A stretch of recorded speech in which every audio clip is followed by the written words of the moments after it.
46 number నేను ఎప్పుడు కూడా 5,000కి ఇస్తా అన్నా.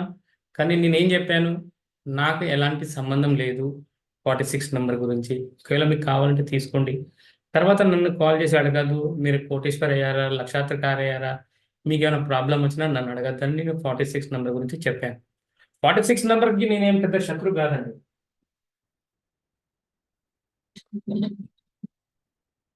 46 నంబర్కి నేను ఏం పెద్ద శత్రువు కాదు. 46 number Ramoji sir Ramoji sir పేర్ల 46 నంబర్ ఉన్నది. నేను ఎప్పుడు కూడా పేర్ల 46 నంబర్ ఉండొచ్చు అని చెప్పాను. 46 నంబర్ పేర్ల ఉండొద్దని నేను ఎప్పుడు చెప్పలేను. నేనేం చెప్పాను, 15 అక్షరాల పేరుకి 46 నంబర్ రాంగ్ అని చెప్పాను. ఎందుకంటే ఇక్కడ 6 నంబర్కి 1 నంబర్ అనేది అతి శత్రువు, 8 నంబర్కి 1 నంబర్కి అతి శత్రువు అని నేను చెప్పాను.